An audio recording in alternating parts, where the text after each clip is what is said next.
out your upper and lower back area today with the foam roller. Definitely, if you have any concerns or questions about this, check with your doctor or other medical professional to make sure it's appropriate for you. And otherwise, we're just going to be avoiding pain, right? Blessful Body, we are no pain, all gain here. Okay, so let's get our roller and get started. So you're going to take this roller to begin, and we're going to place it right along the bottom edge of our ribs, okay? And so you're going to let your hands come behind your head, and you're going to give your head support here. Now, you're just going to lift your hips up and roll gently, just rolling out our rib cage. So I'm allowing myself to kind of tip and go up to the top of the shoulders, and then I'm rolling just below maybe those low ribs, but not too much further. Like, I really am staying on the rib cage. And just allowing myself to really enjoy this rib cage release. Good. Lovely. And then if you feel like it would benefit you, I always like to just let my hip rest, and I've got the roller placed kind of at the bottom of my rib cage, and then I'm just going to very gently let myself lengthen over and take a nice little stretch here and breathe. Good. And then lifting up, I'm going to roll myself down so that the roller comes a little higher. And same thing, just allowing myself to lengthen over and breathing. Good. Nice. And then just giving myself a couple more passes, just letting the muscles around the ribs release. Another way that feels pretty good here is to take our hands, if your head can support this, you can take your hands like this, and that's going to just open up a little bit of space between the shoulder blades for you to roll. And then the other thing I like to do is actually to shift to just one side of the spine. You might find that you have to adjust as you go. So we're going to go back down, lifting up our hips, and then we're just going to roll to one side of the spine just to give ourselves a little bit more pressure along one side of the spine. So I'm not all the way side on my torso yet.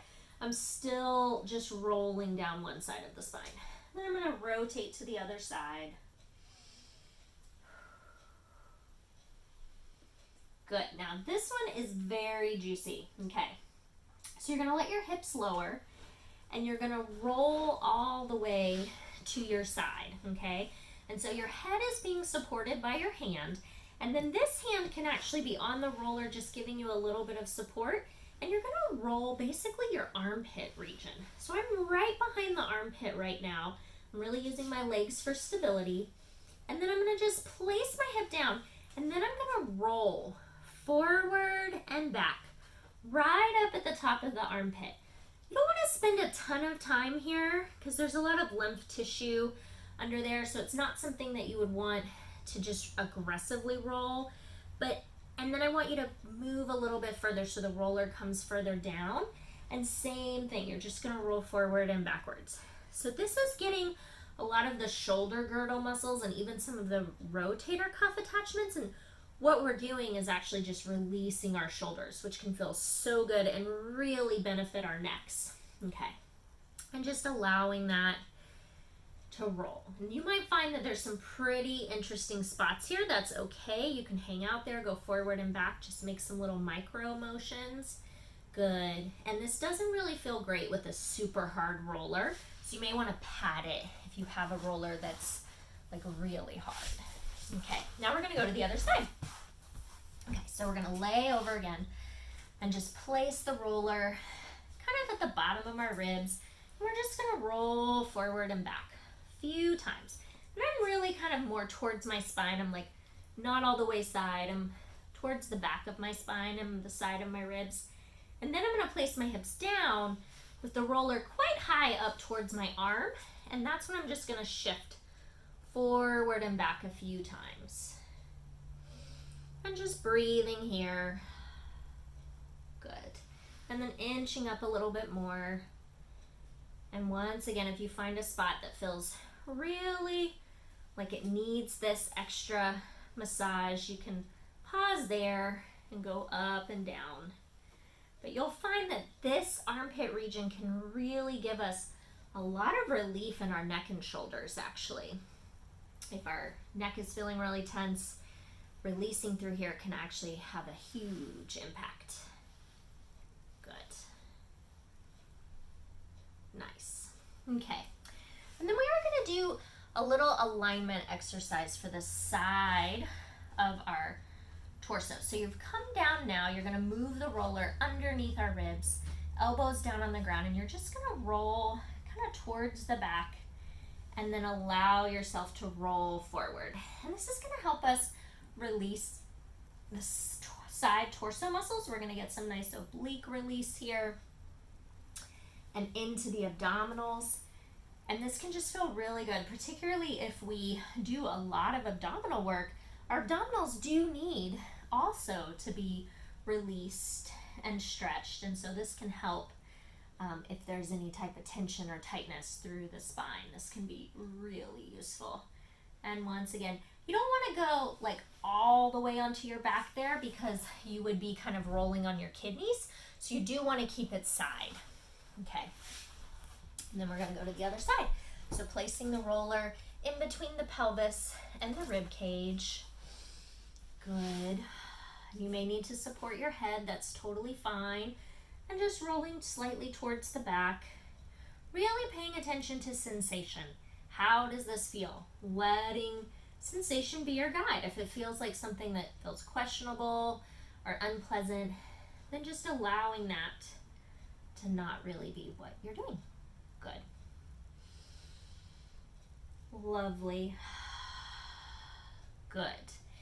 And then I always like to end kind of an upper back release and a back release with a little bit of time lying on the roller. So you're just going to lay your roller down on the mat.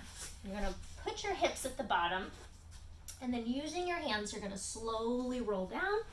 Make sure you find a place where your tail is on the roller, and then as much of your head as possible. So if you're really tall and your roller isn't supporting your whole spine, you can have some of the top of your head off of the roller, but you wouldn't want your neck to be hanging down on the ground.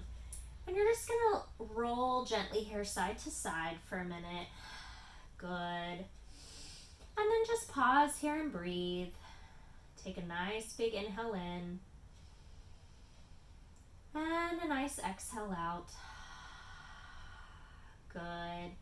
And then if you like, you can even take your arms up towards the ceiling and let those shoulders kind of settle into the roller. And then you're going to take your arms out to the side. We'll start with our arms straight first, and then you can just roll gently side to side, and you're going to leave the hand behind, and you'll feel a nice little extra chest stretch as you do that. And just breathing. Good. And then let your hands float back down by your side. Take a big breath in. And just feel your spine nice and aligned on the roller. Breathe in one more time. And exhale. Good. We'll just slowly roll our hips off and then let the roller slide away and lay on your back for a moment. Breathe in. Beautiful. Now you're going to roll to your side and use your arm to press up. Good. So that was a nice spine massage using the roller and a little bit of chest opening, which is always nice to do after you've opened up the back as well. Okay, so I hope this feels really yummy and helpful to you, and I would love to know what you thought. So let me know in the comments below, and I will be talking to you soon. Have a beautiful, blessful day. Bye-bye.